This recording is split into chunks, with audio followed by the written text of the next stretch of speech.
Sid Vicious.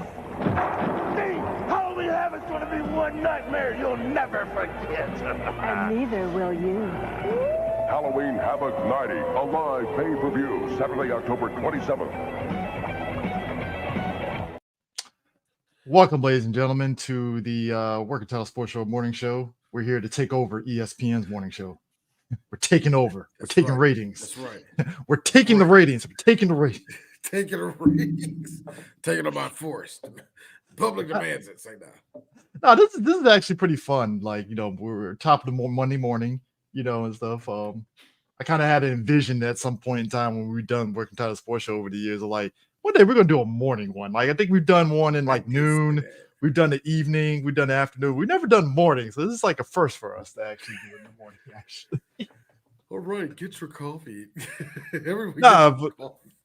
But you know, we're going into week 8. You know, tonight, you know, the Giants play the Steelers. That should be a shit show of a fucking game. That should be fun because I think the Steelers are going. Well, they got Russ back. Russ Dizzle. Russ Dizzle. No. So better question: is Daniel Jones going to play tonight? I believe so. Oh man, they need to get DeVito out there. DeVito time, baby. They need DeVito. We need that. We need that Long Island legend back. Hey, my man downstairs playing Dead Island 2. Not hurt nobody. So you know, we're back. NFL stuff has been popping off. MLB is happening. You know, Dodgers up 2-0. Great. We're going to talk about that. The shit show that is NCAA football in this playoffs. Holy crap! This is a mess. This is chaotic in a fun way with NCAA football this year, isn't it? Yeah. And WNBA, you know, it's been a lot of good things that's been happening to WNBA since the the championship. Shout out to the New York Liberty for winning the championship. We'll dive into that. But oh yeah, NBA just started about 2-3 games into the season, so that's great. So Cowboys this year. I'm trying to be cool, but goddamn. I'm glad. The shout out to Swagoo on ESPN for this is about 3 weeks ago. He pointed this out. Swagoo pointed out, this is Marcus Spears. He basically said, well, D's echoed this probably way more than I have. I probably maybe mentioned it one time, but D has echoed this. Dallas Cowboys woes ties into the fact that Jerry Jones, he has a very old school method of thinking that the key to get to the Super Bowl is through the draft. And Spears pointed out something that for the past 10 to 15 years, if you look at who's been winning the Super Bowl, it's teams that actually go nuts in the free agency. We saw it with the Rams. Me and D, actually, funny enough, me and D talked about that with the Rams, where they gave up so many first round picks to get the players, and then boom, they won a Super Bowl off that shit. Took about 3 years, but they got it. They did it. They had the surplus and they used it. You look at Kansas City Chiefs. Look, Mahomes, great player. But you look at the Chiefs. You look at the players they got. It was free agency. It was never the draft. They were like, all right, we'll give up some second rounders to get this player. We'll get this. And granted, it's also the Chiefs, you know, basically playing with house money on like, how much can we kneecap this team to see if we can get to the Super Bowl? And like every year they somehow do it, which is weird. You look at the year that Brady won with Tampa Bay. Tampa Bay went all fucking in with getting like damn near everybody that Brady needed for them to win a championship. So it's those examples right there that really highlights Jerry's shortcomings. And me and D even said it as much. With what the Ravens paid Derrick Henry, Dallas could have matched that easily. The thing that easily. Like Jerry has this idea that it's still the 90s and free agency is not as deep as he wanted to be. Like Jerry, we don't have enough. Like here's the thing. The one thing that I think a lot of people didn't like hearing from us was that we had to pay to get all the players that we got and shit and all the rest of that, like it was a bad thing. But which how always dare you pay them? I'm like, do you want them or not, guys? Like we paid for it. We got it. Like, You like do, y'all didn't like- earn it. That shit. Like people, like that's so stupid. And I'm so tired of us having that notion. Like we don't think free agency works, or like we all don't play 2K. And during the season, we dive into the attributes and and you know, like Yeah, we have like. I look, dude. I do it fairly in my game. I do it like once a season. I only bump it up by like 2 or 3 points. I don't do that. You see what I'm saying? Look, But like, Two- but still, everybody jump. 2K5, NFL 2K, was it 2K5? Yeah, NFL 2K5. I went nuts that year. I used to do it in college football all the time, but I do it in the show. I do it in the show. In the show, it's so funny. The show will probably be the only game there where you put like, yeah, I'm making this nigga a 99. The game be like 92. We're not- easy there, 92. buddy. Easy. We're not doing that. No, you're not. But still, we like I hate having that notion that we buying shit, but whatever. Jerry Jones won't even do that. You know what was surprising to me is that a lot of people don't know this shit. I think people really don't realize this shit. And I was talking to somebody at my job about about the team and all that, and he was like, "Yo, Wayne, you was right. Jerry Jones is the GM." I'm like, "Yes." He's like, "That makes so much sense." Yes, Third eye doesn't open. it? Glad look. I always say this. One of my favorite lines from Family Guy I will always do is this. Will Lewis, the last horse crosses the finish line. Like, yes. Like, I get it. Y'all just now know this. No, that's our GM. Do you know? Here's the funny thing. Jerry, you have Texas money by way of Alabama. Not Alabama, Arkansas. You have Texas money. Jerry, can't you just buy the best GM that money can buy and let that shit go? Just sitting off in the cut. You would make more money if we were a success. I don't want to get the NFL no more money. I don't. I look. Fair. They already got TV revenue, so you got me there. I can't control it. They already got Thursday Night Football on Amazon. They got the fucking But the Saturday. money- But the money that comes out of my pocket, I wanted to make it as limited as possible. This is some real shit because I don't believe in your organization, XYZ, and all the rest of that. But I love the players, and a part of me loves your little ashy ass team, Jerry. Okay, a part of me actually loves this squad. And the sick part of Just the Chris. Just give me one more. Give me one more second with this. I will pay money to see y'all be successful. Like, do you know how much I want to stun on niggas? Like, we got the best this, the best that. You won't even get the best person to do a job you are obviously not fucking good at. you want to know the polar opposite of Dallas right now. And again, because they're a division rival, whatever. But I'm low-key happy for their success. The Commanders. They got rid of all that toxic bullshit in their fucking organization. And they're like successful. I hate to say that shit because it's like it's the Commanders, but it's like fuck. All right, damn. I talked to my friend. I spoke to my friend today about that. I was like, and we'll get to that real quick. But with them, and I was like, no, real talk. Because I'm from here, I get how it is, young. So yeah, I'm glad for y'all. Real talk, I really am. Y'all deserve it. Y'all absolutely deserve happiness, man. But here's I know it sucks for me. I don't care that it sucks for me. It happens, huh? But yeah, I'm happy for y'all. So he said, yeah, man. I'm sorry. He's like, y'all. He said, y'all Dan Snyder era. I was like, dog. Technically, we were there 2 years ago. Yeah. But thank you for saying that. Yeah. I'm glad somebody is finally recognizing it. We're in the mode of,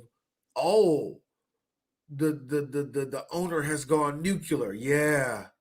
Yeah. Yeah. And the sick part is that there's a you know what? And I don't Mhm. blame none of y'all that hate the Cowboys for clicking your heels. You should, because we're about to go through hell because this white man's about to dig his heels in hard. We already know it. To your point about Jerry, and this is the point where everybody peeped game on Jerry shit. It was after the Lions, who real talk, me and D on the same page. We don't trust the fucking Lions for shit. Oh, no, for shit. Don't let that Titans game fool. Do not let that Titans game fool you. It's the fucking Titans. Of course, you're supposed to beat the Titans. But anyways, it was after D don't believe no seconds of any of this. Yes, it was after the Detroit game. The Dallas Sports Morning Show. They asked Jerry a simple question about the direction of the team, and Jerry, being peak old white man, kirked off on him. Got all the way mad. So it's not like they got at him. They just asked a simple question on the direction of the team. Just like, yo, do you think the team needs to do something different? And he just like lost his shit. I'm like, God damn. No. See, this is that like I really feel that it's disrespectful to just think that it's just so simple. Just to like shut up, Jerry. Shut up. God, but that's what everybody peeped game that it's like, yo, it's like this. Again, WWE, since Vince has stepped off, it's gotten better in the sense of just like what's been happening behind the scenes, and just the environment is a little bit more conducive in a positive way since Vince has been gone, right? You know, obviously nothing's perfect, but it's like the vibe you could tell even from the wrestlers are saying, "Oh, all right, cool. The vibes is actually really good. He's gone," and I think that's kind of where we're at with Jerry. Where I was like, Jerry either needs to die or like step away, and we know he ain't gonna step off. So, yeah. Here, one of the most interesting things in sports is learning the history of the Toronto Maple Leafs. And seeing their owner, Harold Ballard. Harold Ballard was peak old businessman of the 1950s and 60s. You know what I mean? And he held on to that team with an iron fist all the way into the 90s until he had a heart attack. I think he had a heart attack and died. I think it was. And the organization, like what they did after his death, you know, I'm not here to judge because I'm like, I know, like Your Name Tree did a good video on it, so he did a great one on that. Oh, it's a great one. It is like this. I'm not here to judge the Maple Leafs because I don't judge hockey teams like that. All I gotta say is woof. Anyway, but still, I feel that's how Jerry Jones is going to be. That he's not going to let go of this team until his heart stops.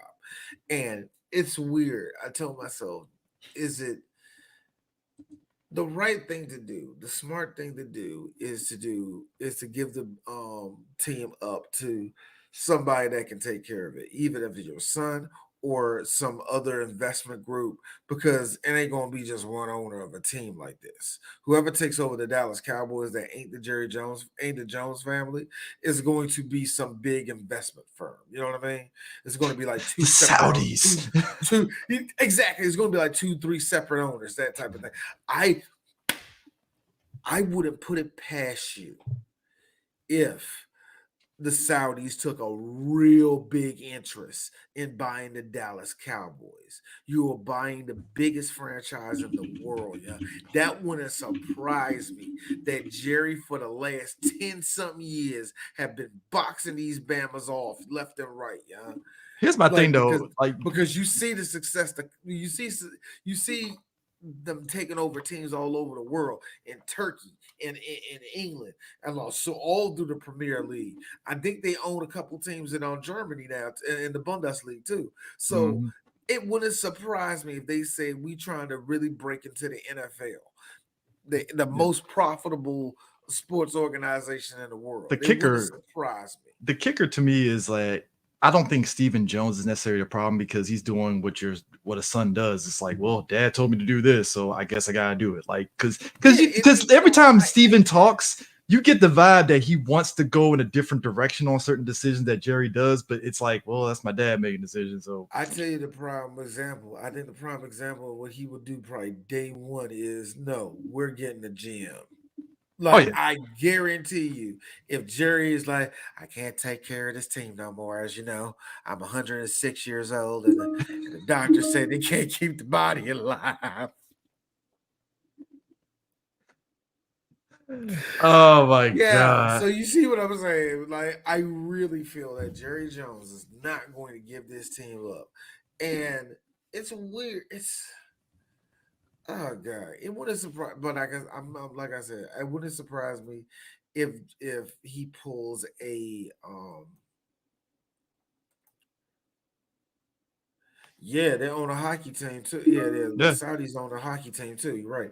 No, sorry to the comments, but yeah, it wouldn't surprise me if the Saudis actually showed up in the NFL, tried to get the Dallas Cowboys or or a team we don't see nobody like really getting no money off of, but they make real successful. Like I don't know, the Tennessee Titans. Yeah. Like they got the Titans, really, man. In like 3 years, yo, the Yeah. Titans, man. You see their stadium, nigga.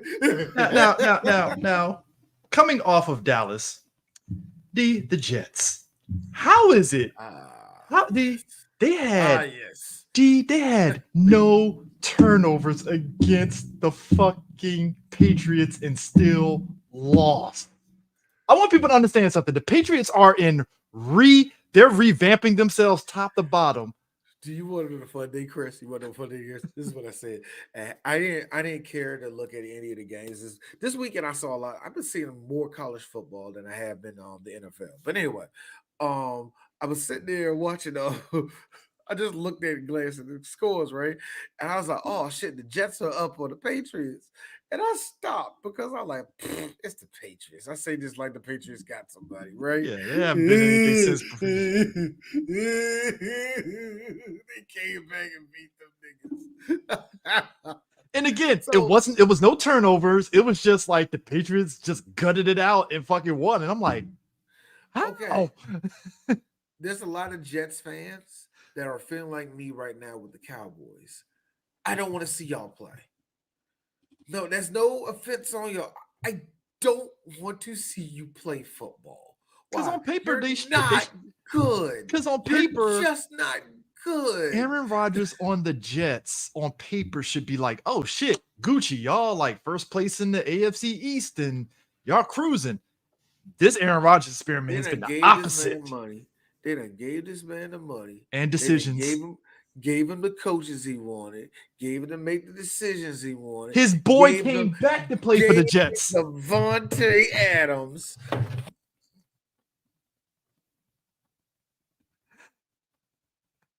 Oh, you cut out D. I think you're muted. I don't know. Like the audio just started like freaking out.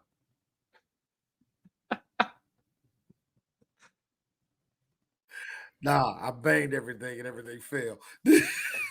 Nah, they gave them everything and they still fucking lost. Still losing. You still lose. Look. I hate people getting on Dak. Oh, they gave Dak that money. Now he done fucked up. Scientifically, that's going to always happen. The second you get your money, it's like cruise control. That's why he waits to get married. I don't look. I'm gonna be real. I don't think Dak is necessarily cruise control. I just think it's just shit.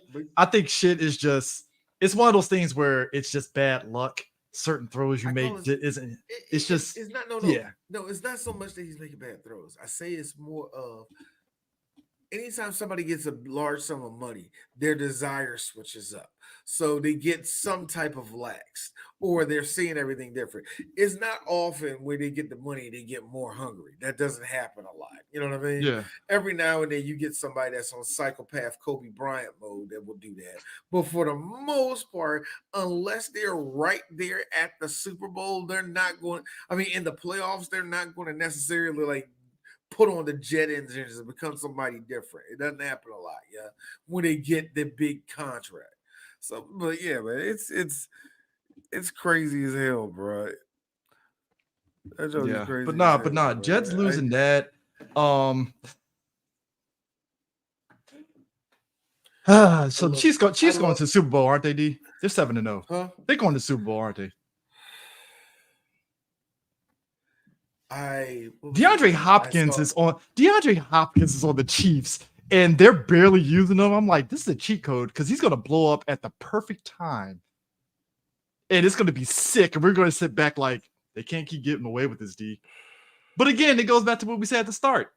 Chiefs are making the right moves in free agency, and they're just snatching up like the talent. No, they're the Patriots. They're the Patriots. They're the it team. They're just the it team right now. That's all that is. That's all they ever. That's all that is. That's all that is, Chris. You see, look. You see. I don't understand how Patrick Mahomes has been, in my opinion, not cracking the top 20 in quarterbacks this season. He stinks. Well, Mahomes stinks. No, I think he's actually pretty good. No, Mahomes sucks. He sucks. In what way does he suck? Because I mean, obviously they're winning. It's just because he's not hitting in terms of the stats, he's not hitting to those levels. Because his stats is ugly. Have you seen them lately? No one wins this way. Know what? Shut up. And you know what happens?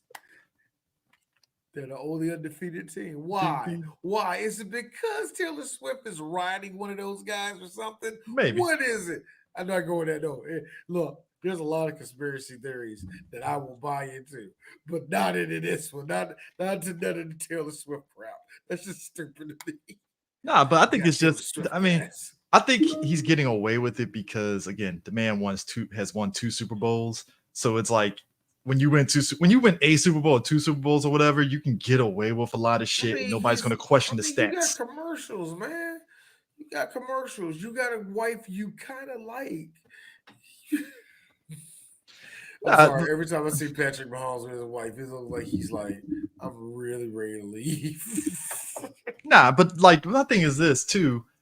They're 7-0, and it's like they're doing the things. I think it's just more so the other teams are just kind of like not taking advantage of Mahomes' subpar performance in some of those games.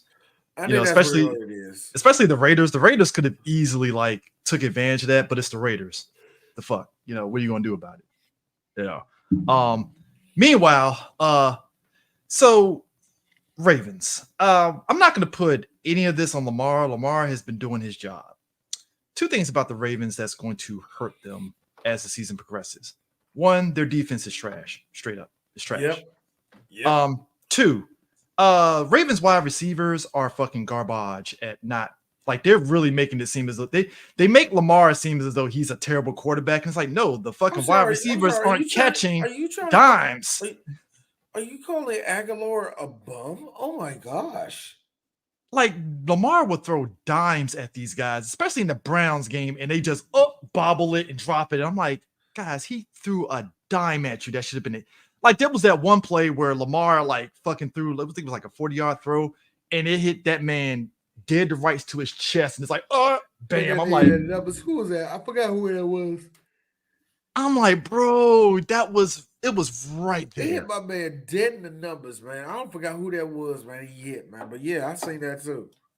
I was like, bro, like it's right there. And it's just like I feel bad because it's like they have all the pieces, and it's just it ain't clicking the way it is, and it's gonna really kneecap them as the season goes, especially when they hit the playoffs. Like, hey, I'm just saying, you lost to the Browns, Lamar. How do you feel? Where was the pain, Jameis? Yeah, just pain. It was pain everywhere. So we got to keep on pushing through and being resilient. My man Jameis Winston was locked the fuck in. He was locked in. Somebody. Not these words. Not these words. Okay? These are not my words. Somebody said, can you imagine you ball out? You ball out, you dedicate your win to a rapist. I mean, you dedicated your win to a nigga with sexual assault charges.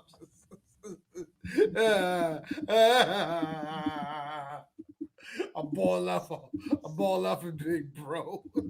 Niggas is wrong. I'm sorry. The tweets on that one people needed to be arrested for that shit.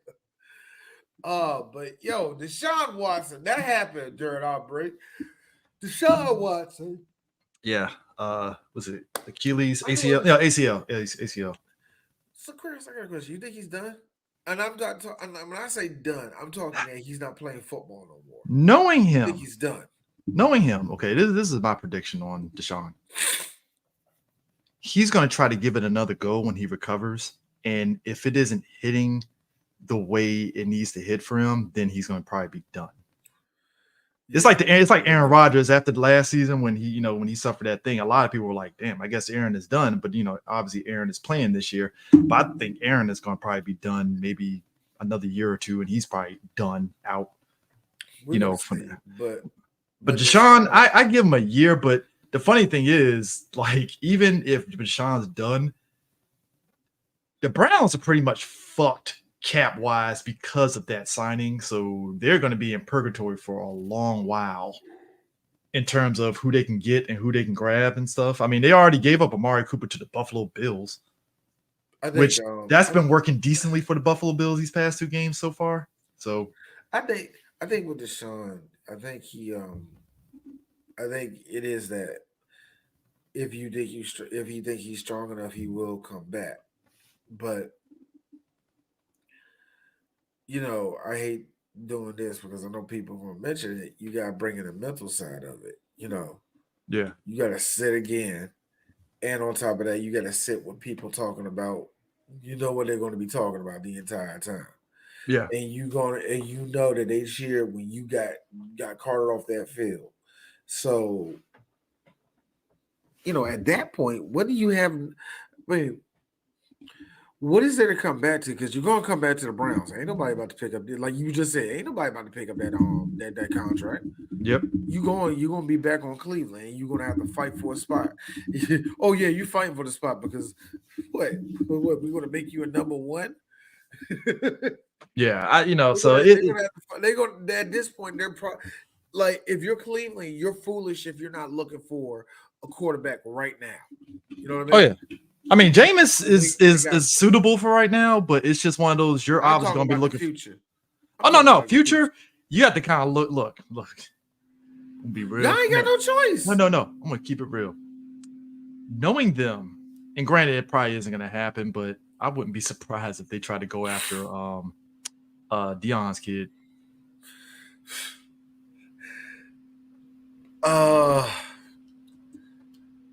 I would not be surprised. Speaking of Colorado, just to briefly talk about college football. So, speaking of Colorado, I don't know how y'all got ranked. I don't know who y'all beat to get ranked. But Cincinnati. You're there. Hey, look. Cincinnati ain't that ranked. Compared to last year, Colorado's gonna probably get a bowl game at this point. Because last year they floundered big time around this point, and it was like, damn. Well, guess Deion. Yeah. Yeah. I mean, yeah. Well, we'll get to that. But here's the thing. Quietly, the Eagles have been doing pretty decent this year so far, even though it's up in the air on them as a team at this stage. What they're going to do for. I think with the Cowboys falling where they at, I think at this point they have a clear shot of being the number 1 in the East. The problem is, what do you do with the Commanders?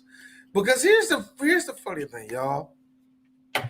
This is not bitterness coming out of D. Oh no. Did you not see the fucking video? I'm trying to be cool. I'm already pissed. Okay, so it don't matter about my team. All right, I'm talking about y'all Commanders. This is the only thing he has to say about y'all. Ride it, because, and I'm not calling phonies, but I'm calling something ain't right with that. I smell something, man. Something's not right with y'all offense. No, here's my okay. Not right with that offense. Here's my thing about almost not right with that defense either. Here's my thing on the defense shit. This was my thing coming out of that game. And it happens with every team. Hell, me and you talk about this with Dallas when they barely escaped by a team they should have blown out. We saw the Commanders this season. They were blowing out teams that they should have been blowing out, right? And I'm sitting back like looking at the Bears game like, okay, like I know the Bears defense isn't that good, but like why is your offense not cooking this Bears defense the way you've been cooking other teams' defense? This is strange. Exactly. And then and like look, the Bears offense got fucking woes out the ass, and we saw it when they had Justin Fields, and we're seeing it now with Caleb Williams. But at the same time, there's no reason for y'all to let the Bears come back the way they did. Zero. Exactly. Zero. And it's not like I said, it's not so much that I smell phoniness on the Redskins. No, it ain't. It's something else. Like, y'all really ain't beat nobody. Like, beating up on the Panthers, that's funny because it's the Panthers. And you know what? You know why it's a victory for you? Y'all beat them 40-7. Meaning that if this was the Redskins of old, that will be 20-17. Barely beating them. Yeah, I mean, the Panthers at this point are clear butt whooping is good. Same thing to the Browns, same thing to the Cardinals. I thought y'all, but I saw something in the Cardinals game and in the Bengals game I didn't like about y'all. But at the same time, it's something I noticed about y'all. Resilience. I'll give you that.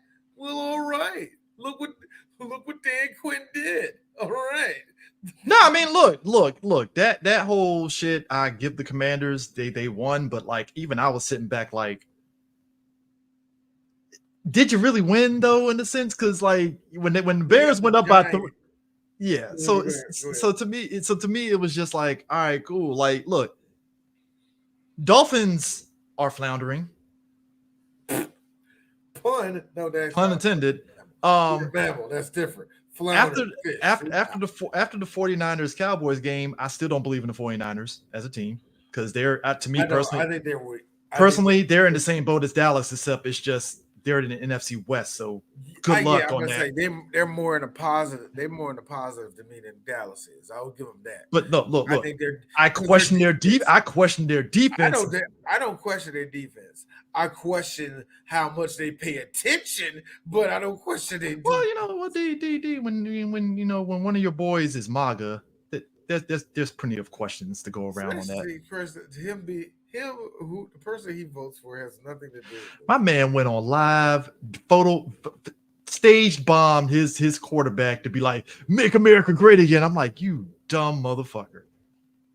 Oh God. Let him have fun. Let him have fun.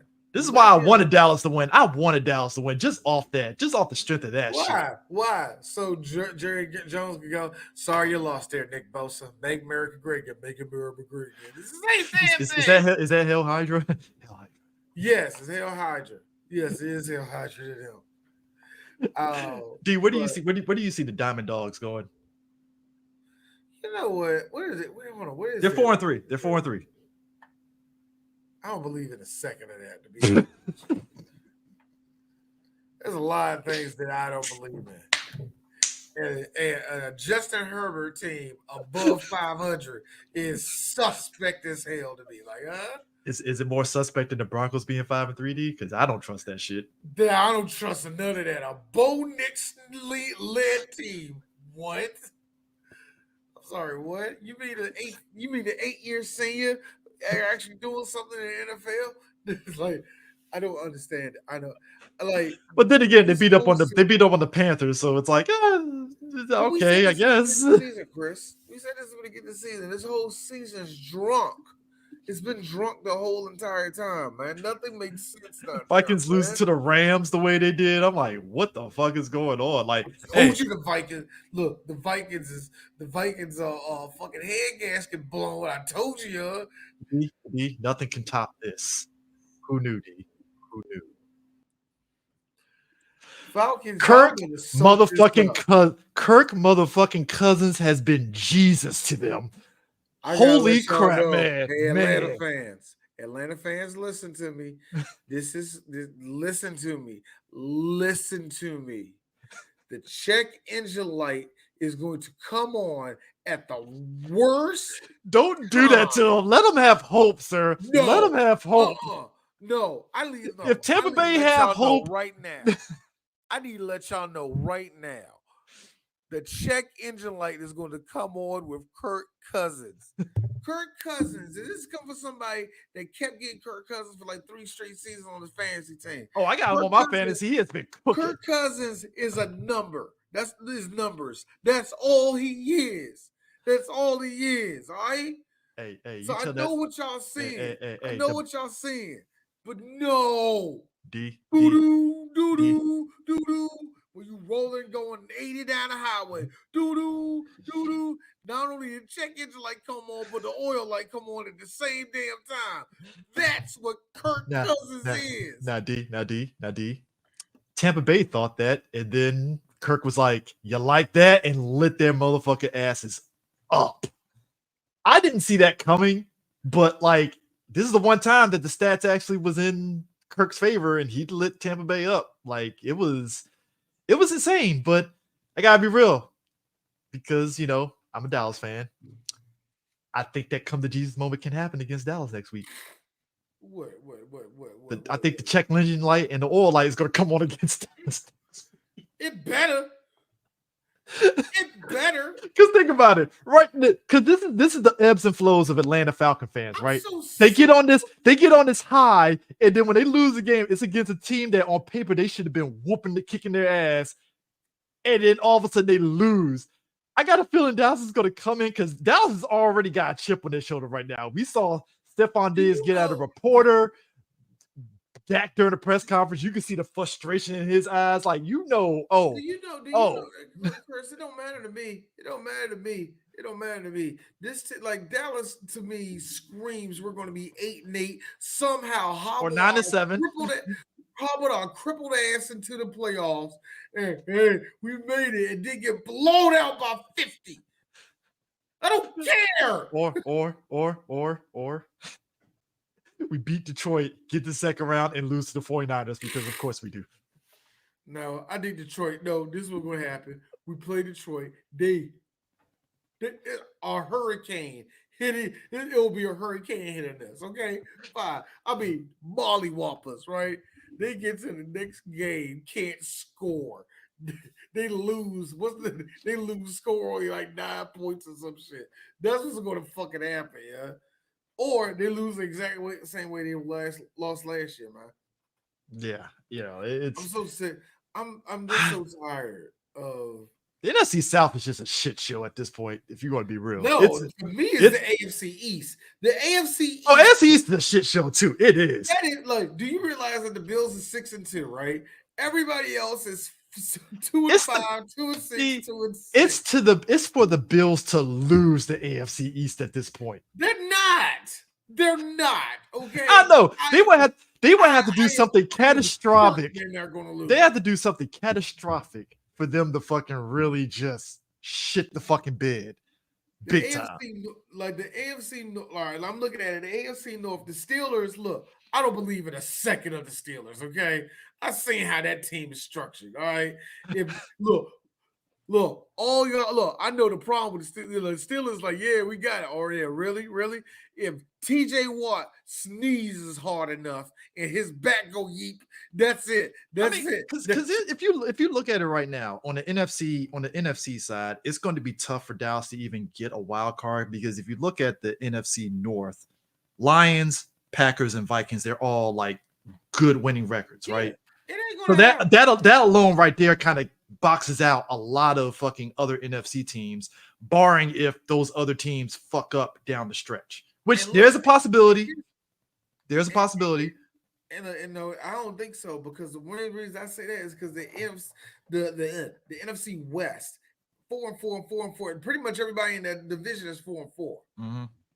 And 2 of them niggas look way better than the Cowboys. Mm-hmm. So Like, and say what you will, and say what you saw with the 49ers. The 49ers are a way better team than us, man.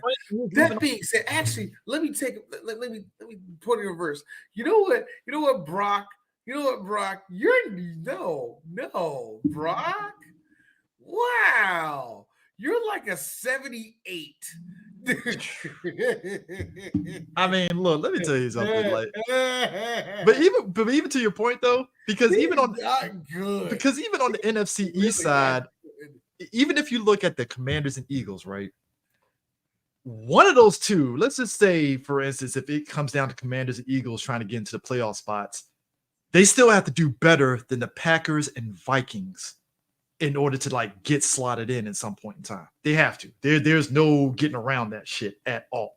Period. So it's going to be tough because and I feel that happens every year. There's always a division where 3 of the teams are dope and all the other divisions are just trash. And this year is the NFC North where it's just the North. It's going to be the North that's going to be the problem. Yeah. And the South, it's so funny how the Saints showed up and then immediately fucked off. I love that. That was great. I'm glad they went over Dallas. Yeah. But yeah, now that we're done with that, so college football, D. The shit show that is happening right now with this has been bizarre. D said that the NFL is like drunk. The fucking college football bubble teams, it's drunk at this point. It is insane. It has been great to see Alabama lose all of their plot. They lose to see them lose all of their plot armor is hilarious to me, man. Texas A&M is all right this year. SMU, I can't believe SMU is even on the bubble for this. To be honest with you, I didn't think they would be good enough to even make the playoffs, but they're on the bubble. I haven't seen BYU play this much this season, man. Iowa State should not be up there at all. I don't know why they even on the bubble, to be honest with you. But Alabama is still on the bubble. And I got a question, Chris. Mm-hmm. Is it just because they're Alabama is why they're still considered to be in the playoffs? Because they haven't played great enough to be considered a playoff team. The 2 games that I feel is going to kneecap them when it comes down to decision making, it's the Vanderbilt and it's the Tennessee game that's going to kill them, especially the Vanderbilt game. They had no business losing to Vanderbilt the way they did. None. Vanderbilt is a good football.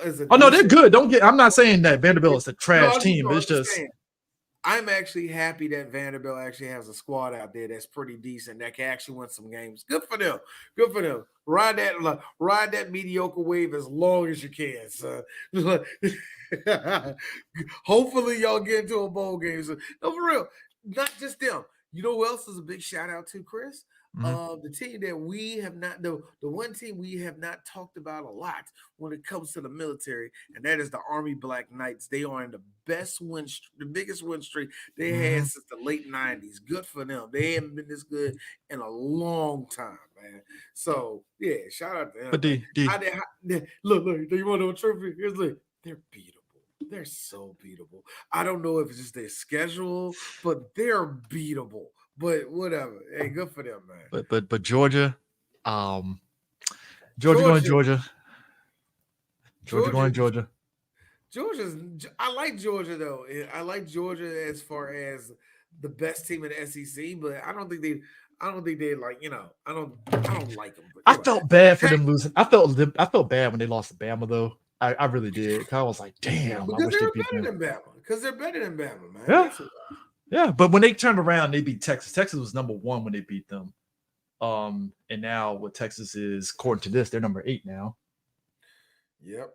They're number 8 now and stuff. So it's a definitely weird how everything is like turning out right now because Oregon's number 1 now. Oregon's number 1. Georgia's number 2. No, Miami's number 2.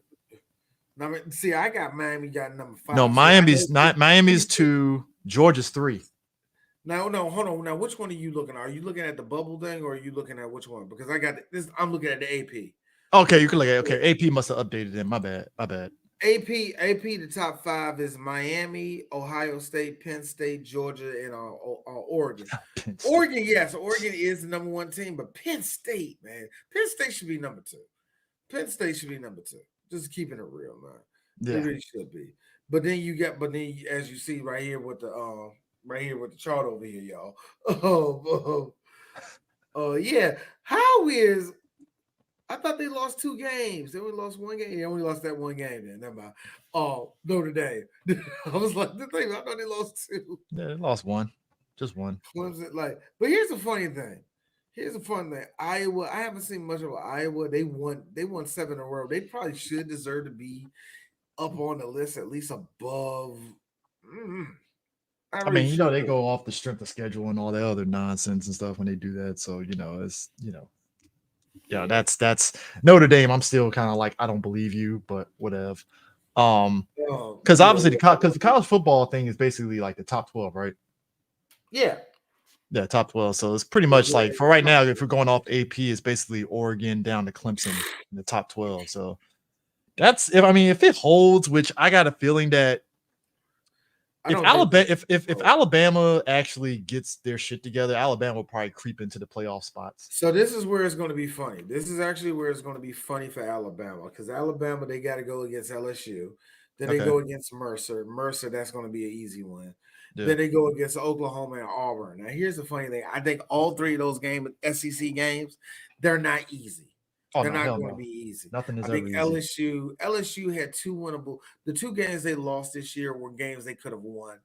I mean, I think the last game they just pulled way or 2 ahead. But LSU, they're probably going to come straight correct with them. I don't know I think Alabama can beat them, to be honest with you. But we'll see about that. Oklahoma ain't going to be easy, but I think they can beat Oklahoma. I think they can beat Auburn. But here's the thing. I don't think they're going to come out of that. They're losing 1 out of that. Yeah. And I'm going to go for the cliche. It's going to be Auburn. I think Auburn is the one that's going to trip their ass up. I really think that's going to happen. Colorado, who does Colorado have left? They got to go through Texas Tech, a beatable team. Speaking of which, Texas Tech. Did you hear what happened at Texas Tech? No, I did not. What happened? Okay, so it was a kicker for Texas Tech. They did a fake kick. Oh, I saw the clip of that. He ran in, pulled his shirt, and said, "MAGA, make America great again." Yeah. And then he missed the field goal, the extra point attempt. Missed the extra point attempt, and they lost the game by 1 point. That is what I like to call justice. God's sense of humor, irony, complete irony. If you did your job, you would have won. Anyway, oh yeah, by the way, last week was Howard's homecoming, and they got spizanked by Tennessee State. Who knew it would be Tennessee State? They waxed Howard. It was like, oh well. I know I had to put that out there because homecoming around this area with Howard, it's like obviously the Howard alumni, they temper their expectations on the football team and stuff, but it was still kind of like, we'd probably beat Tennessee State. Tennessee was like, bitch, you thought. It's like, nope. I haven't heard much of any of the black programs this season. I really haven't. Norfolk State's been pretty good because they beat Howard this weekend too. Well, we talk about Norfolk State at length on this show anyway because their football program is pretty consistent. The chuckle that you got out of me was the fact that you said that Howard lost to them too. I was like, I forgot Howard actually ain't good this year. It's like Howard has ebbs and flows and stuff because early in the season, it's called every 8 years, Chris. Look, the writing was on the wall. I said ebb and flow. The writing was on the wall when Princeton gave them all that money to lose, so that tracks and stuff, it is what it is. Yeah. Oh man, but Colorado, man, they've been doing pretty good this season. I don't like the look. Like if let's look at the win. They beat Arizona. They beat Cincinnati. What? The game they had against Kansas State was the one. It was close. Like how they played. I ain't like how they played that game, and the way it could have been better. It could have been better. Yes, they have played better since then, but I still don't really. I think they're just okay. They're better than they were last year, but I think they're just okay. So, and I think that's fine. I think that's actually kind of fine. But anyway, the rest of their games, they gotta go against Texas Tech. They can win that one. Utah might beat them. They gotta go against Kansas. I think Kansas can beat them too. And then they gotta go against Oklahoma State. Actually, yeah. After Texas Tech, them 3 games, man, are doozies, man. Yeah, Utah, Kansas, and Oklahoma State. That's gonna be. Kansas Look, might take that off. Here's my thing: if they split it, that would actually be pretty good. 2-2. I think they can. If these last 4, if it goes 2-2, that's actually not bad. They can split it. Look, they can split it. And they got a bowl game right there. I'm about to say they can still split it and make a bowl game, but they lose. Now, I'll tell you what. If they lose, they can lose to out. Now you know what? No, yeah, I think that's the most. You only can lose 2. Yeah. You only lose 2. Of course, you don't want to lose none of them, but at the very most, lose 2. I'm looking at Pittsburgh. Pittsburgh is interesting, but they got a big one next week against their big one is against SMU, a team that's trying to get on the. See, that's kind of funny. SMU's on the bubble, but Pitt is not on the bubble. So pretty much whoever wins this damn game, they need to win that. Oh, but shout out to Clinton Portis' son. He's committing to Miami. Like father, like son. Camden Portis. Yeah, he's committing to Miami, which I'm like, oh, great. In Mississippi, in Missouri, Missouri. I thought Missouri was better than I thought they were this year. They're 6-2, man. I don't know. I always saw them ranked. I never really looked at it. Never looked at how good they really are.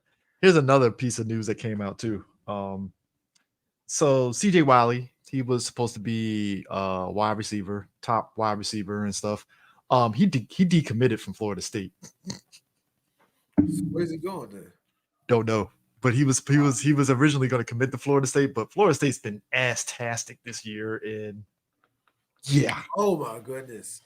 They have been perfectly bad this year. 1-7, man. 1-7. I was watching them play Duke, and Duke, who's not a very good football. They've never really been a good football team anyway. Look. I don't want to say that they stink. They don't stink. But they definitely ain't like the basketball team, I tell you that much. But they just like little bro them niggas, man. Now Florida State ain't the same no more, man. I'm glad that something else has been coming out during this football season. People are finally starting to see it. And I think we talked about this when they did the rearranging of the conferences and teams going into the SEC, Big Ten, and all that stuff. Somebody brought up there's zero reason why an East Coast team should be going to a West Coast team and be on those late because it's just that whole college football used to be regional. Yeah, it used to be regional, and it's crazy. There was somebody brought up like it's crazy how greed has made it to where all these teams gotta travel 2,000 goddamn miles just to face off, and it's just wild. And people are finally noticing like how jank it all is, all in the name of money. College basketball is like welcome to my world. Oh, if you in the top 25, you better have at least 3 games. Your out of conference games better be against like somebody big time.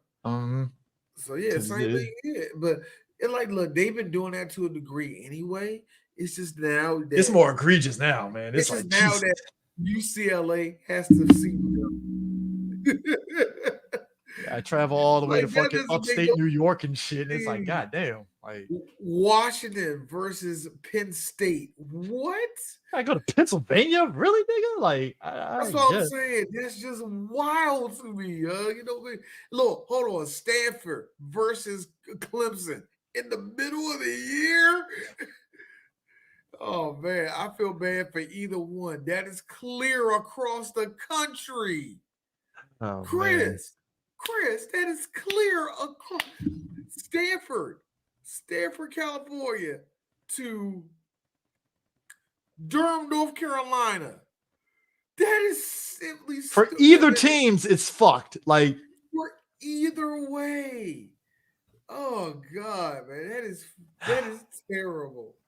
Oh boy. So again, I reiterate, Penn State has to go see Washington. But the Y'all wanted this. Y'all wanted this. Go Dodgers. Go Dodgers. Yes, sir. Yes, Woo! sir.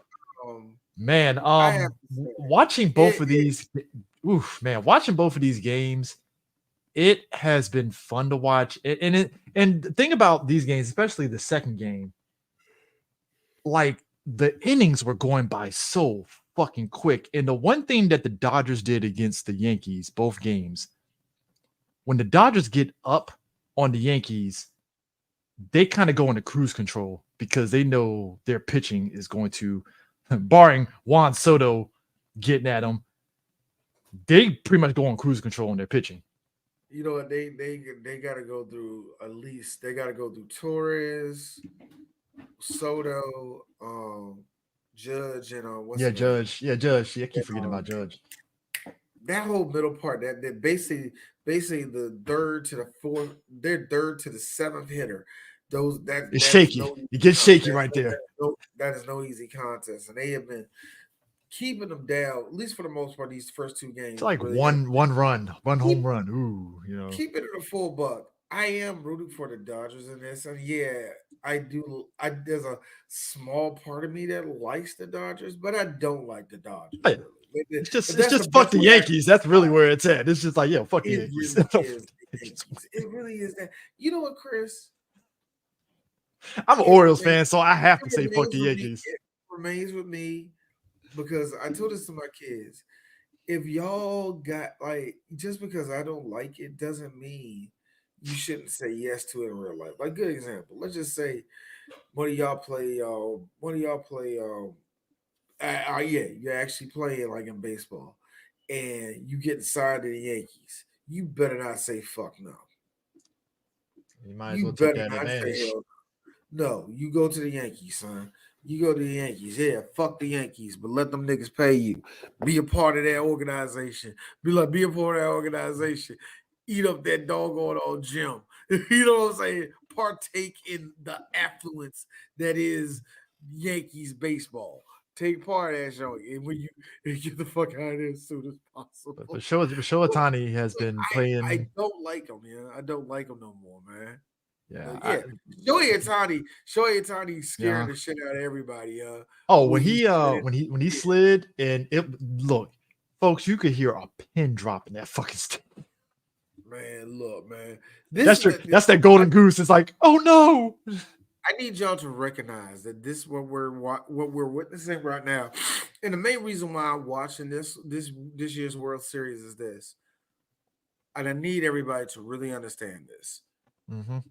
This is going to be the most watched World Series of all time. Oh yeah, international because it's up and thank God, and I love it because baseball is actually up this year. It's been up the last 2 years, and it's actually been great for baseball. I actually love that. But of course, Latin America is going to be watching. But more importantly, Nihon is watching. Folks, over 15 million people are watching this game in Japan, bro. Folks, they literally postponed a new Bleach episode because of baseball. A One Piece episode. Not Bleach, One Piece. Bear in mind, that's a huge deal to be like, hey, One Piece, sit off to the side. Shohei Ohtani is one. It is kind of cool because we saw the flip side when Dragon Ball came out. With the last episode of Super, I love that. It's kind of funny. You partially knew the world stopped. You know what I mean? That was so funny to me. Everybody is like, you going to see the live stream of that shit? Yeah. You knew that the world was like, yeah. It was the same with this. It's like, oh, and it feels like this too, because with Shohei, because it was like game one when Shohei got up there in the ninth inning, and I was like, oh my God, the whole world is watching right now. You can feel like everybody's like tuned on to the TV, thinking like, yo, if Shohei hit a chop up the middle, nigga, everybody in there like, yeah, they're gonna go off and all the rest of that shit. But Freeman got up there and cracked that shit. I was like, you get out of here, yeah. It's kind of fun for me because my youngest son just surprised me that he understands the game of baseball a little bit too well. We were playing the show, and I told him what a ball is and how a ball works compared to a strike. This motherfucker, I immediately threw 2 balls on purpose, but the motherfucker read it perfectly. I was like, this little nigga knows what baseball is. And then, like an inning later, I threw a low ball. It was like, he didn't see where it was going. He was like, nope. But like, get out of here, little nigga. You know what I'm throwing a ball at? But whatever. Same thing goes with but still, it's cool to have my son. Like all 3 of my sons, we was all watching the game anyway. But my smallest one is like into the shit. He's like, yeah. He's like, let's go Dodgers. He's like all serious with it, all that shit. You know, but the Yankees at this point, have a special moment. the last thing you need is tonight, for the Dodgers to beat you in your home court. Because it is tonight. Oh, it's tonight. Yeah, tonight. I know it was tomorrow. For some reason, I know it was. Ohtani is he's actually going to be playing tonight. Got confirmed. Yeah, like the it was supposed to be. Well, I said they said it was supposed to be. It was going to be everybody thought it was this. I don't like New York, nigga, but New York baseball ends the World Series in October. Woo! Yeah. Woo! That's Ohtani. The big time, nigga. They thought it was a dislocated shoulder, but he had full range of motion. But I know D before we started was like, they better pop that shit back in and get out there. You better shut the fuck up. You better bite on some. But he's playing tonight, which is gonna be interesting. But like I don't know, it's just like the Yankees look kind of overwhelmed in the last game. They did. Oh, like they really couldn't catch up with nothing, man. They really couldn't catch up with no speed and no pitch. They didn't know what they're going. And the bats were just hitting perfectly off with the Dodgers, man. Mookie Betts, man. Like every time you get up there, he's either going to do something. There's going to be either infield or it's going to be a home run. Something. Like that motherfucker got something, man. They really got they're hitting so well with the Dodgers hitting so well right now, man. And the Yankees really ain't got an answer for that with their bullpen right now. They really ain't got an answer for that. Even when they think they got them, man, it's like they're going to score on us some type of way. These going to go steal. Like the one thing I will give them is, I forgot my boy Jazz Chisholm. Yeah. Jazz has probably been the best hitter. As when they needed, Jazz was the one to get that, John. And by the way, you know how much that pisses me off that 3 of my favorite players in the MLB, Juan Soto, Jazz Chisholm, and freaking Aaron Judge all play for the Yankees. I hate this shit. I don't want to live here no more, man. Hey, Yankees is good about getting some power players if it's going to beef up their fucking team. Of course they are. And I think, I really mean this more for those 3. Juan's been there before, so he already knows it. But I'm happy for Aaron because Aaron Judge needed it. He really does need it. And motherfucking Jazz, I'm glad people finally get to see who Jazz Chisholm is, man. Like that boy's bad, man. Like Chris, you already know me, man. There ain't too many. Like a lot of the brothers we see in baseball are Dominican. But you know what I mean. So, yeah. It's cool to see. Just be honest with you. I hate saying it like that. It's cool to see a nigga out there. I mean, it is. It definitely is and stuff. Out there, man. When I was watching Twins play the other day, and when they were still in the playoffs, and I saw Byron Buxton, I was like, oh, it's good to see a brother. Like, you can tell that nigga. That nigga for the hood. Like, what's up, nigga? That's always cool. It's always cool to see those Bama's in baseball, man. So that's why I'm glad everybody got to see Jazz because Jazz is going to be an incredible player, man. By the time he hangs it up, man, I love him, man. But yeah. Shifting gears to the WNBA, congratulations to the New York Liberty for winning WNBA championships. Definitely great. It was great seeing a lot of the Liberty vets from back in the day pop up in their own jerseys from back in the day. I was like, oh, this is great. Love it. The WNBA, like, it was kind of funny to me. For what they're trying to build up right now, the WNBA, the right team won. And I say that in a sense. I say that because you want your big cities to be the champions. You know, you want LA, you want New York, you want Chicago, Las Vegas. I don't know about Vegas. Vegas not a big, I mean, Aces have been pretty good, so you know. But you're right. You want your biggest markets. That's why they got excited when the remember when the Mystics won. That's why they got excited because Mystics always bring in ratings. Twice, by the way. And the same thing goes for Liberty. The same thing goes for the Liberty too. You know what I mean? They bring in a lot of ratings, so you want them to win. And the right champions won. Put it that way. The right team won, like I said. Yeah. But, WNBA, WNBA had like a lot of growth this year. Obviously, because of the Caitlin Clark and Angel Reese thing and stuff, that that bolstered ratings from everybody, from ESPN and the news pundits and stuff, and the talking heads, and even down to like just the ratings of people tuning in to it, even to the games that get played, like when the Mystics were playing. I mean, when the Mystics were playing, Indiana, the fucking Verizon, the Fever, the Verizon Center, was packed. Angel Reese comes into town. Same thing. Like it brought like a lot of people watching the WNBA this year. And I think ratings and everything was up. They said revenues was kind of like it was up, but like they didn't really make a profit this year, which I guess that tracks for the WNBA. I think you're not. I think in a weird way they weren't supposed to make a profit this year, but you know how that. But they said it's on track for making a profit, especially I think the last show that we did, that news announcements came that they had like deals with cable news networks now where it's like way bigger than what it was in previous years, which is like, all right, cool. Exactly. Maybe that's where they're going to make the money at, essentially. And that's what it needs. That's what it needs to begin with them, man. And I'm glad that I'm really actually glad that the girls finally got eyes on them it really almost feels like the first time for them. Yeah. And despite like, here's the thing I didn't like. There's only two things I didn't like that came out of this playoffs. Is that I felt that the Aces should have fucking been there. I'm standing on that. The Aces should have been there. They didn't play good enough. But the bigger problem I had was there's a group of fans that came in there this year that don't belong. Oh, yeah, it was the fans that were watching it for the first time because they want to be part of the conversation. It's not even that. It's not them. The people that don't belong, they know who they are.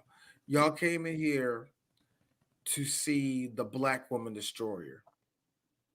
Just gonna keep it real. Which you came here to see Caitlin Clark beat up on Black girls. That's what you came here for. Yeah. And you made it very clear that you're not. They made it a race war. That's what I'm saying. You're very clear. You made it clear that you don't like Black women. You made it very clear that you don't like Caitlin Clark. Oh yeah, that shows me that you don't like her either. Mm-hmm. And that makes it even more clear. And this sounds gay, but I'm gonna say it anyway. Makes me even more clear that you don't respect the game of fucking basketball. You come in here with that fucking type of energy, and it showed, and it was nasty. And the thing of it is, it was like, here's the kicker.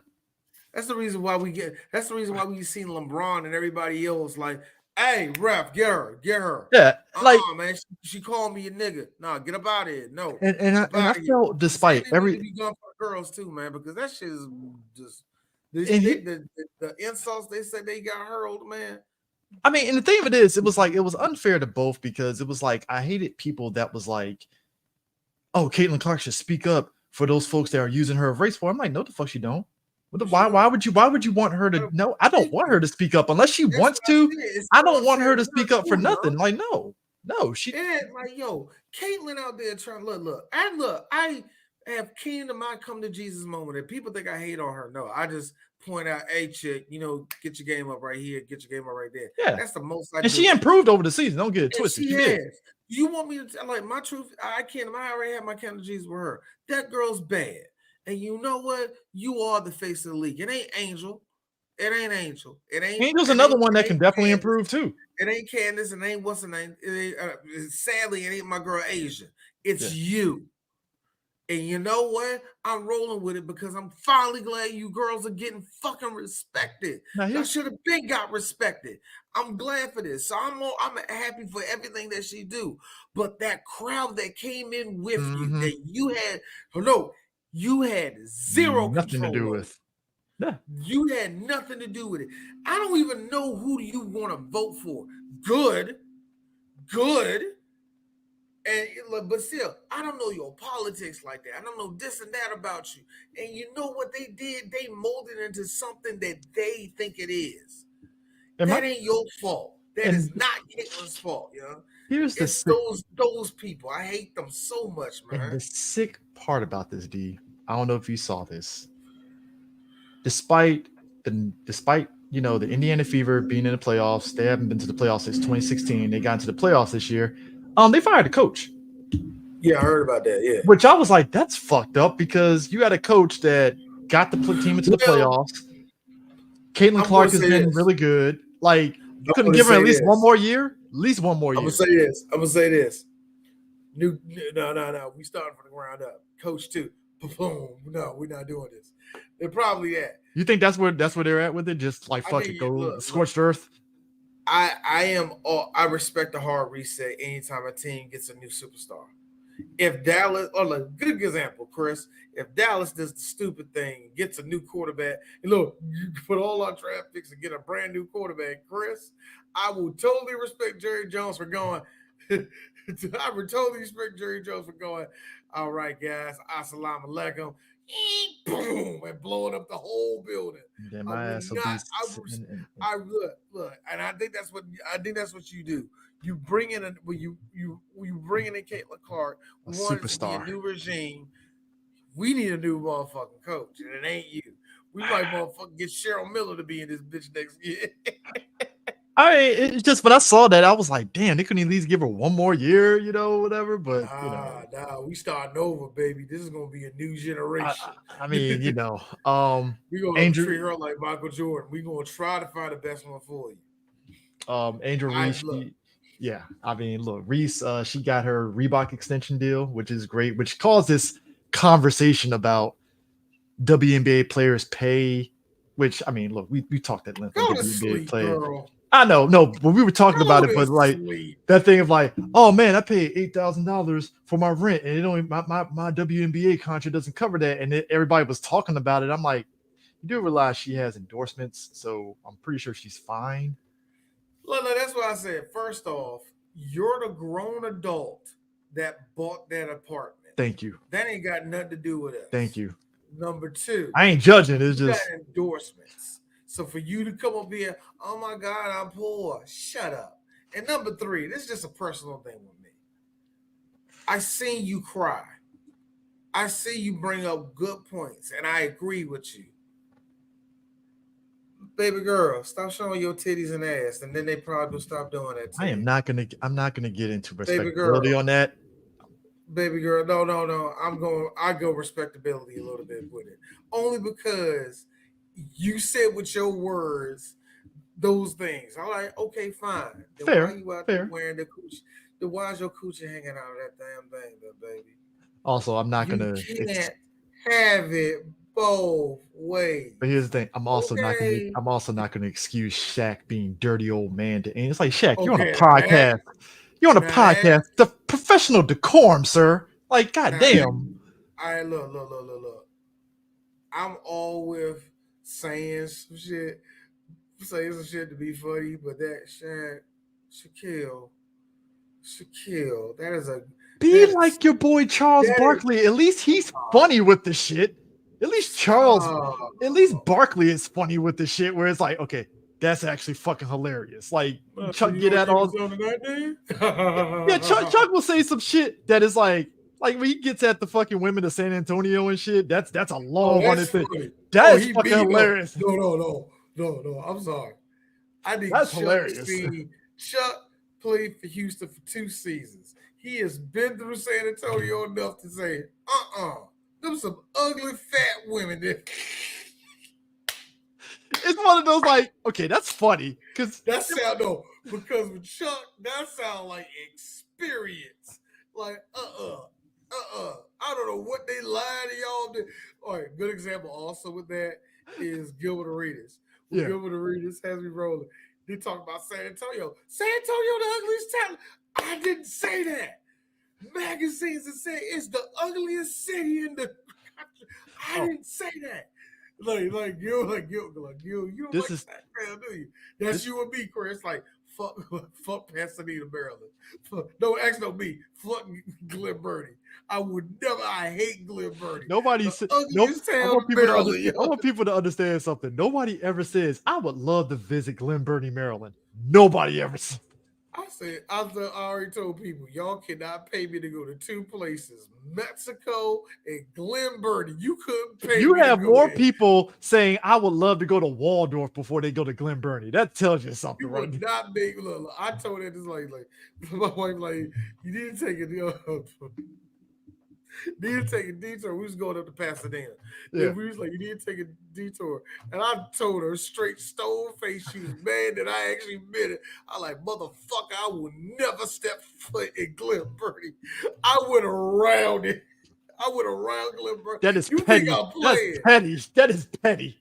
Because technically, God, cutting through Glen Burnie does like circumvent a lot of shit. But the fact that you went It's around it, circumvent it's like, man. No, I will no fuck Glen Burnie, man. That and Ellicott City and Glen Burnie can both burn in a fire. By the way, I can't. By the way, nobody purposely lives in Ellicott because that place floods just as much as any place in this Ellicott fucking area. I don't understand why people think Ellicott City. Oh my god, it's so lovely. It's here. old. It's Did like, you know that they filmed Crybaby through here? Oh my god, this is so great. but it floods too. Nobody wants to be there. But it floods too goddamn much. I don't want Look. to live there. Way too much out there. I can only imagine back in the 1700s, the Native Americans is like, yeah, they're never gonna come through here. Oh, this is marsh. Like, Nah. Here's the thing. Oh, This is a good segue. Me and D, we watch Gilbert Arenas' show, right? And I think McCants was all like, man, you ain't never scored 60 on Kobe. And I was like, no, he actually did score 60 on Kobe. I remember that game vividly. Wizards won that shit in overtime. He scored 60 on him. And Gil was like, yeah, I scored 60. What the fuck you talking about? I was like, yeah, Gil's right. He scored 60. nah, I just should have given he's saying you ain't actually scored a 60 on him. I was like, okay, he scored enough on him. Yeah, he scored enough. Just enough. Like Jalen only got about 40 of what Kobe dropped that night. Uh-huh. But you ask Kobe how much you dropped on Jalen. Oh, 81. That's the same with Gil. Gil was like, Gil said, I only dropped probably like 32 on Kobe, but he like, how much you score? 60. I dropped 60. the fact that McCants really tried to deny it, and then what's his face came in and was like, nah, Gil scored 60. Stats right here. And I was like, Nah, you did that shit. No, he like did that shit. He like, I say the same thing too. Jordan was on the game for like 20 minutes. I dropped 45 on Jordan. What? That's what you say. You don't like, come on, man. You don't sit there and try to do that. I can say this about the NBA season. I have a sneaking feeling the Wizards are gonna fucking tank this season purposely. I think for they will. picks because what I know is the first two games of the season, especially against the Celtics and against Cleveland. The Wizards, if they actually played straight up like they did, and the coach didn't swap out people, the Wizards would have gave the Celtics a run for their money. Don't let the score fool you. The Celtics were balling, but like, here's where I knew. So the Wizards were down by like at one point in the first half by like 15, right? Jordan Poole has been coming off the bench since last season. He's been cooking, right? Jordan Poole was fucking drowning threes and cut the lead down to like 6. And then got subbed out, and then the Boston Celtics went up by 20. And I'm like, oh, so y'all tanking this season, aren't you? God damn it, man. You can't tell. I was sick to my stomach on that. I'm like, oh my God, we could have beat the Celtics. And we're tanking this season, aren't we? Oh, no. You need to. Sit your ass down. We're not doing shit this year, okay? And I know Poole was sick to his stomach. He was like, but we can win, coach. We can win. Nah. Still on the coach. You better calm down, man. Calm them threes down, dog. Nah. Shut the fuck up. We all going to pop belly after this shit, nigga. What you want? Why Potbelly? I had to think of some subpar place that he went to. Something like really, why we going there? Getting a skinny turkey this time. You ain't getting a regular turkey. like there's a blimpy downstairs that I'm trying to get to after the game. Quiznos. Better go to Quiznos. No, it's just the one over there in Queens. There ain't nowhere else. That's like But nah, Wizards are tanking. But look, I would say this, despite knowing that they're gonna probably tank this year, I like the lineup of the young players and stuff. I'm digging what they can bring to the table. So the potential is there for the future of the Wizards and stuff. Yeah, I appreciate how I appreciate how they do. They're going to have to pretty much be on tank mode for this season, man. It's going to happen. Yeah. Of course, these guys, they're happy. Yay. Yeah. It brought up a good conversation about like the NBA in terms. Somebody brought up the fact that it's kind of crazy, and we talked about it with the NFL, like how analytics has played a huge role in sports, particularly in the NBA, where somebody brought up the fact that it sucks that analytics has made it to where a lot of teams are trying to be like Golden State in the sense of how many 3 attempts they take. And it's like somebody brought up, I think it was like it was one of the Boston games that they noticed. It actually was during the Boston game they were playing the Wizards. There were multiple times where I'm looking at Boston like, y'all could have, lay that up. That could have been a dunk, but you jocked it out for the 3. And I'm like, why do that when you got the 2 right there? Like, it was just wild. It was kind of frustrating for me watching it, where I'm like, I don't get it. That's the thing we're going to have to get used to, that a lot of players are going to be more catered to try to get the maximum amount of points out of it. So there's probably going to be, with each play, there's going to be at least 2 people who are going to be the shooters, and one of them is going to be at the 3-point line. Yeah, it's just it's frustrating. Either one player is going to drive, or the same player that's going to drive is either going to step back and take a 3, or he's going to drive, or one person is an outlet that's going to be there for a 3-point shot. Regardless, I think that's how it is for every play they make up now, just so you can get the maximum points out of it. And most of the time, because everybody, the way it is now to me, is that everybody has high 3-point stats, but every other stat they have is actually low, because because I hate saying it like it is easy, but I noticed that now in this generation of ballers, it's easier for them to make a shot than for them to cross somebody up. Yeah, and while I can appreciate that, because the one thing I hated about the innovation of AI making everybody want to be a dribbler is that a lot of people could dribble but couldn't shoot for fuck. And that used to frustrate me so much, how I had to get yanked up by somebody just for him to throw up the ugliest shot, shooting like this and shit. You know what I mean? I hated it how a lot of Bama's couldn't shoot. That's why when you see players like Steph Curry who has handles and can just shoot from everywhere, I mean, that he's classic fucking like Jamal Crawford, like Jamal Crawford, how Jamal Crawford can just hurt you and then shoot from everywhere. Anybody, but at this point right now, the way everybody's built, everybody can hit long range. The question is, can you hit a mid-range shot? The question is, for a lot of you, can you shoot a close range shot? That's actually a fun part. But that's the a thing. lot of people can hit it, but a lot of people really don't. But that's the thing. A lot of like even high school coaches that I've seen that get their stuff retweeted is that they feel personally is like, yeah, it's cool that everybody wants to be like Steph, but you're not Steph. Like, you're not practicing your fundamentals, which goes into what you were saying about the stat line, where it's like their 3 stats is high, but everything else is garbage, is because you lost all the basic fundamental stuff that would actually make you a better shooter in the long run, because, oh shit, shoot the 3, and that's that.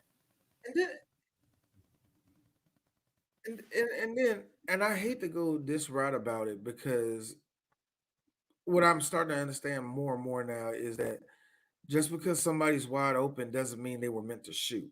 You know what I mean? I'm starting to learn that, where there's certain plays where it's like, oh man, he was what? he wasn't supposed to shoot the ball. He was supposed to be out there. Like he wasn't supposed to shoot the ball though. So they ain't what the play call for. And a lot of people, I'm starting to realize that with a lot of things, that's what the play call for. But the problem is this: there is that, and then there's shot selection. And I'm seeing some really stupid shot selections going on. That's the part that bugs me. Yeah, I think that's what it is. The shot, it is the shot selection. I can forgive, like if it's in the play and you're supposed to hit a three, I can forgive that. But sometimes it's like, dude, there are either you don't have the not so much that you don't have the range for, but dog, you're not even in the right motion to hit a three right now. There's not even a like go for the easier points in that, because you draining the three is just going to create more of a ain't nobody under there can rebound the way you think it's going to go. You can't predict a lot of shit in basketball. You can't predict anyway. But to have this idea that it's just going to go in and not go back to the other side. Like, come on, bro, man. Well, I mean, to me, that's like throwing up a three that misses and gets rebounded by their team is like, that's a turn. That's like, come on, man. But that's the reason why. But that's the reason why, like, there was another counterpoint to that, and somebody was like, "Well, it's not every team because," and this is something I don't know if we touched on it last season during the playoffs. They said there's a reason why Indiana Pacers are like a threat to Boston, because they don't live and die by the three. They actually get their points how they get it. So that they get a dunk, cool. They get a layup, cool. They get a three, cool. And that's more of a threat because you're getting consistent points no matter how you get it. And also Indiana plays that, and also Indiana. Yeah, and also Indiana plays as a faster tempo, and that kind of fucks up Boston because Boston can't stop a fast tempo game. And same with OKC. OKC is in the same boat as Indiana, where they play very fast tempo too. So it's like those two are showing like, yo, you don't have to play that one way. You can play other ways and still get your unique 3-point shots off if you can. Speaking of which, Oklahoma in 2 years are going to be going for the NBA championship. Oh yeah, they have been slowly like building up. In 2 years, they still got those core guys there, and I think they're all still going to be there. They're going to be in the championship, man. They all too fucking young. Shea, the oldest one of all them niggas, he's still young. Hey, D, is Ben Simmons cooked? Did you see that video from the Brooklyn game where he had an open dunk and passed it over to somebody? Okay. I'm like, Ben, that was a dunk. That's like, what is he just mentally cooked? What the fuck is going on with him? I think he is doing the smart thing, which is, I'm not going to play, but I'm playing. I'm playing, but I'm not playing. Meaning that I want to get the fuck out of here. Y'all refuse to get me the fuck out of here. You said, oh, he's going to play this season. Oh, really? So he's going to do enough to kind of like, hey, Ben Simmons had 20 points, but it's like the quietest of 20 points. I feel that Ben is doing everything he can to get the fuck out of there. Who's going to take him? And he's going to. That's the weird thing. And you know what? I don't want to go by this. I got this feeling. Wherever he goes, he's going to wake up with the next team. Because remember, the last 4 years, he didn't want none of this shit. Mm-hmm. I mean, and on top of that, I'm still trying to nurse was it a back or whatever, what the fuck it was hurting him? Like, yo. Lower back. I think it was like lower back or something like that. Yeah. But at the same time, I think Ben is like, no, I'm not about to bust my ass for y'all, and y'all don't even want me here. Oh, y'all made that very clear. Y'all don't want me here either. Because the people I was supposed to be with, they're long gone now. So yeah, KD, Phoenix, and all that. So it's like he's the last standing. What the fuck am I supposed to do? I'm with a team that y'all don't even want me here. The fans don't even respect me. So you know what? I don't want to put it on cruise control till you can slip me about this bitch.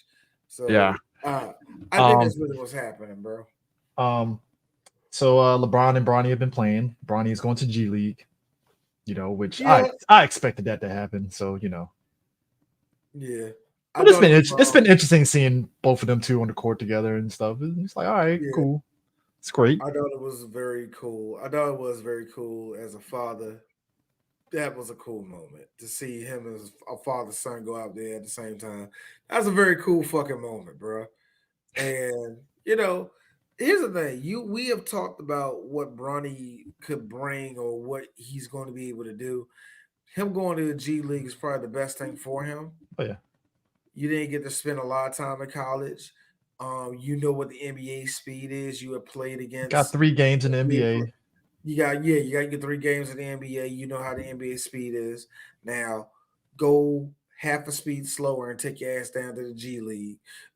Yeah. And develop. And that's what you want from Bronny. I think what his upside is this. And I'm probably being a little bit sunny about this. I'm fine with that. But what I think is this. I think he has all the right tools that you want to see develop, meaning that he's going to be in the G League for a year and a half before he's ready to come out. I think he's like that. How good he is after that, I don't know. Toss up. I couldn't tell you that. I couldn't tell you how good he is. Whether he's a good bench player that's only going to be here until he hit 30 years old and he retire, or he's going to be a journeyman, or he might fuck around and get one all-star vote if everything is slow. I don't think he's going to be an all-star. But then again, I like to be proven wrong. We don't know how people develop. I think the most you're going to see out of him is journeyman material. Like he's going to be worth a damn. If you plug him in at this one spot, he'd be good at this. But we have to see where he develops in, because it's hard to even tell you what his game is right now. And I don't know how great his defense is. I don't know how great anything is really with him. So now I would love to see what he turns into. You know what I mean? I think the funniest moment though that happened, this is when Lakers had beat the Kings and LeBron was in the interview. So LeBron, I think at the start of the 4th quarter of that game, he was responsible. I think they went on a 21-0 run. He was responsible for 18 of those points, right? And all the commentators like, oh man, vintage LeBron, right? LeBron said the most old man shit ever. He's like, look, man, 22-year-old me, I can do that in my sleep. I'm 40 years old. I can't do that shit every fucking night in the 4th quarter. I can't do it. And hearing that, I love that, because it was just the honesty of like, look, dog, I can't do this every 4th quarter, every game this season. It's just that's not happening, And that's what I was saying to myself with Bron. I'm like, yo, dog, you 40, you can slow down. Yeah, I mean, I love the honesty of it though, because he really was like, yo, it was basically him saying, yo, I need the team to kind of step up, because like I can't do that shit every time. Like, I will say even looking at the first game, it was great seeing how AD like the good question that came out to everybody, and I had to pose this to some of the people, and everybody eventually said the same thing. Which was who's better, Giannis or AD?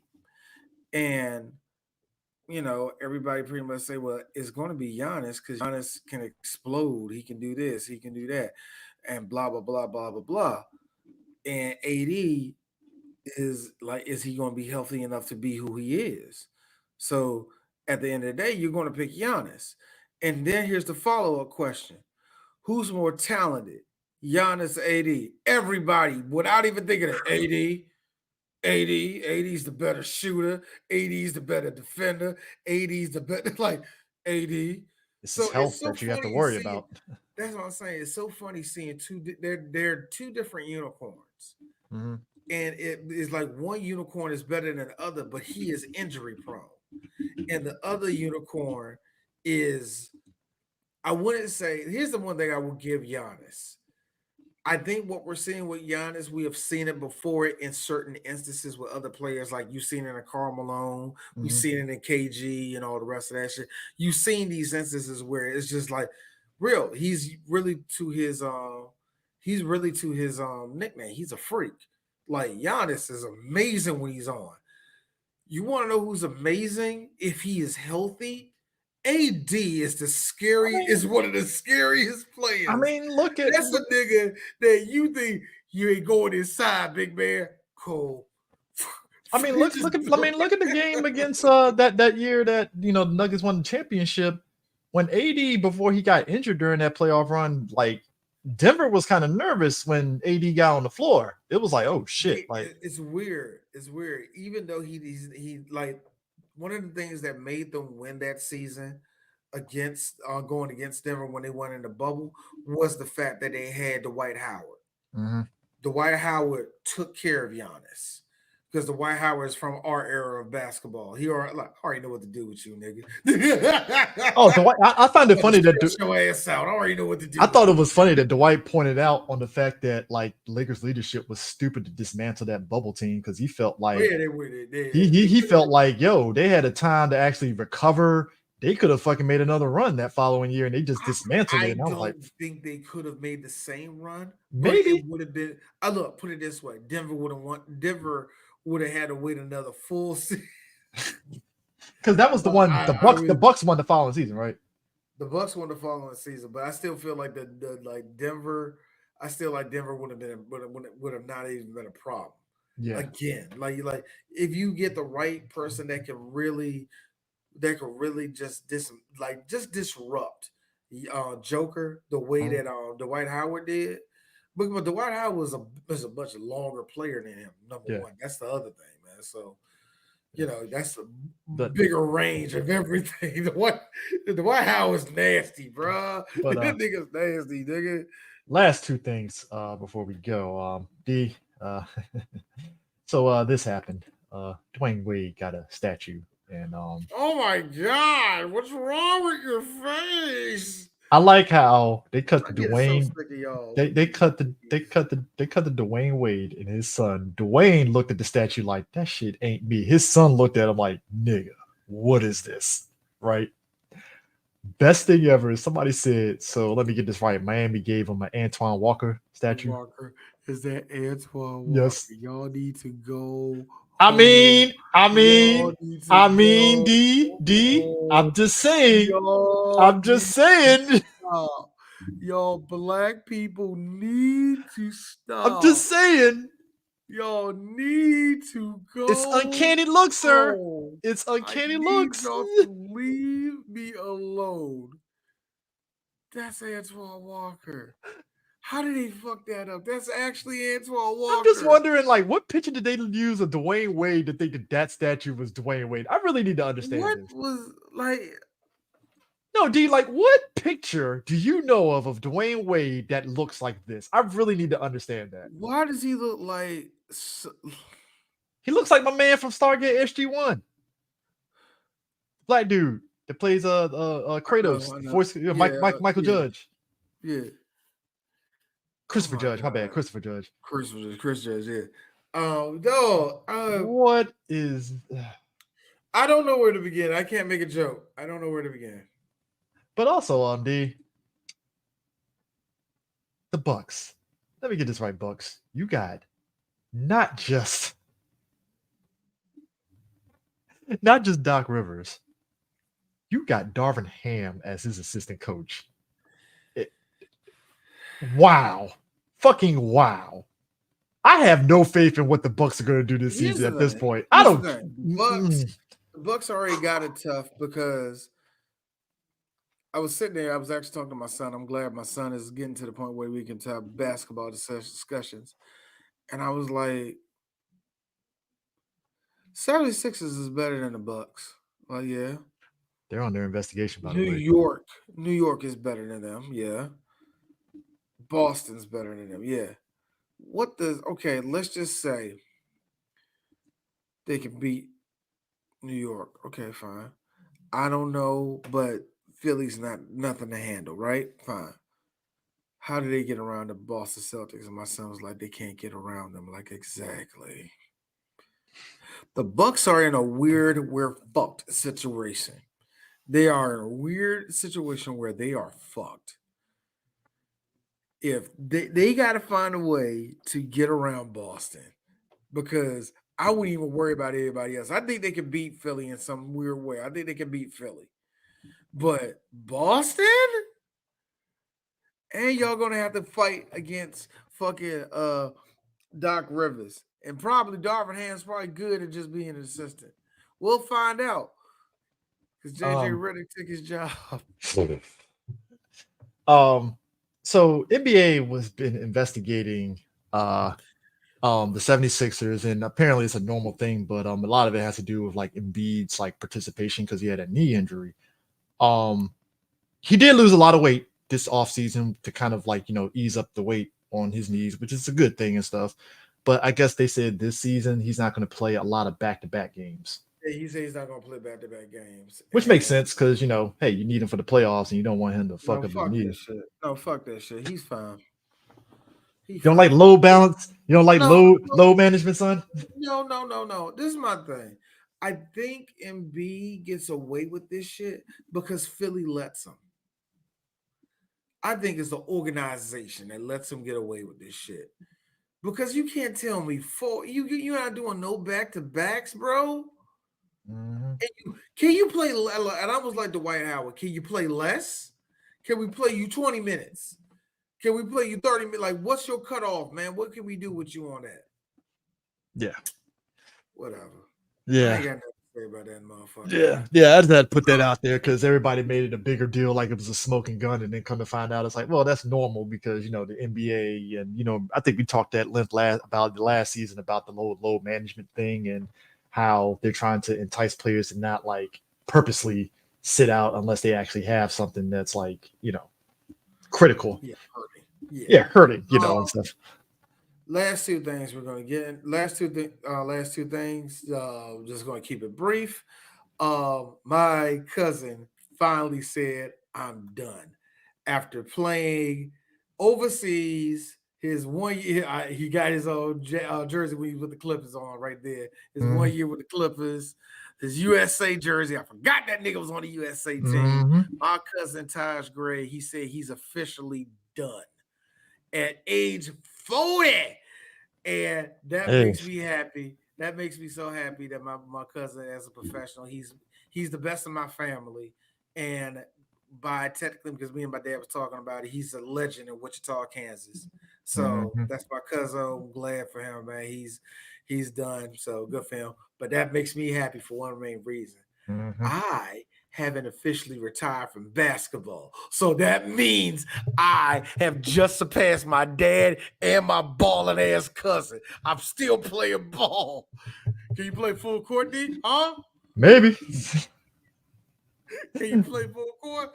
Yeah.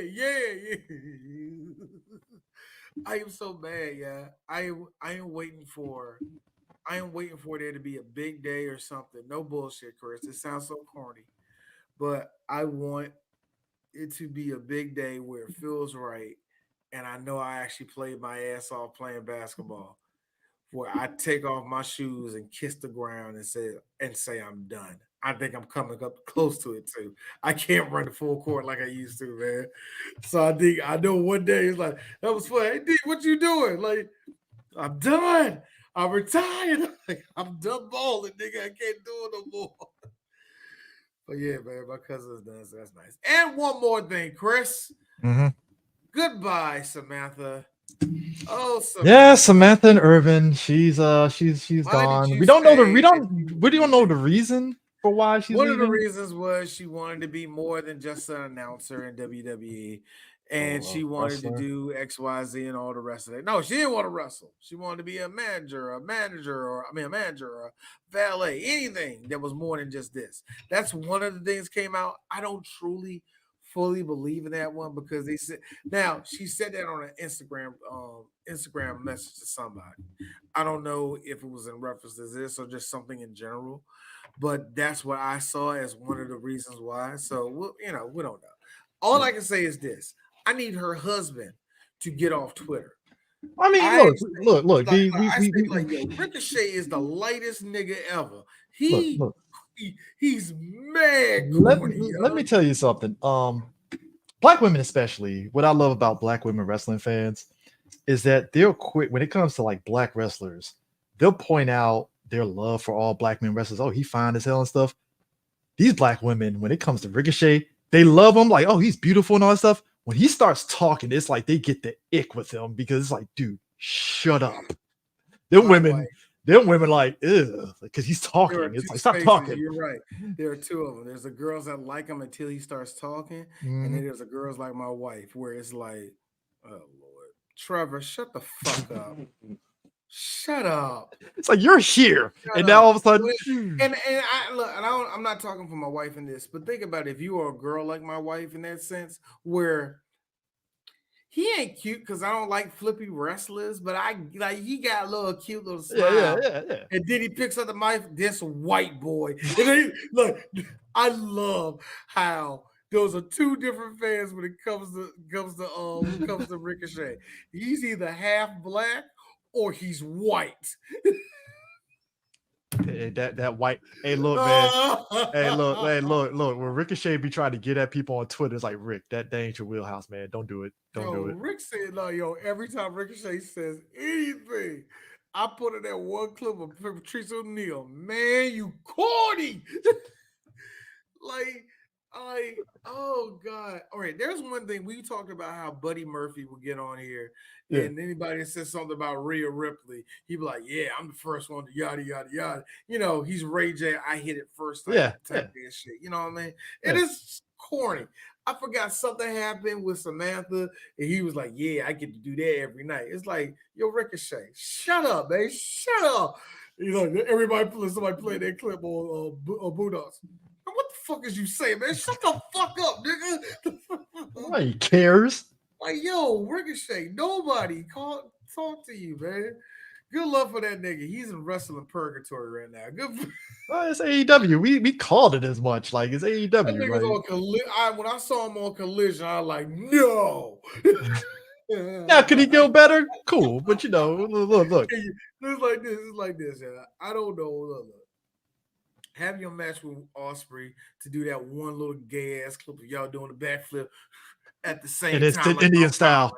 And then sit Indian style. It's Indian style. Like, yeah, we get it. We've seen that match 3 different times.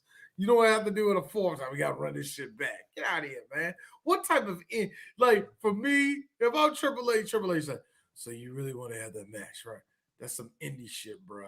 I would say that. That's some indie shit, bro. Ricochet is on track to become TNT champ, and that's the apex. Oh yeah, he's apex.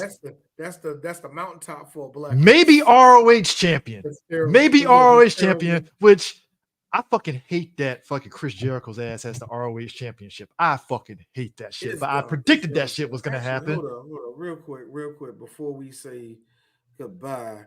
I need to know who did what at Bound for Glory. I did not see Bound for Glory. TNA Bound. Nick Namath won. I'm about to find out. Ash won. Ash who? By the way, y'all, I got to give it up. Look, I love that Dana Brooke left and became Ash by Elegance. I love the fact that she did that she became a better wrestler. But whatever. Let's see. Speedball is still not. Let's see. Yeah. He's still the TNA. He's still the ex-champion. Yeah. Still TNA. Josh beat on Steve. I thought so. That was going to happen.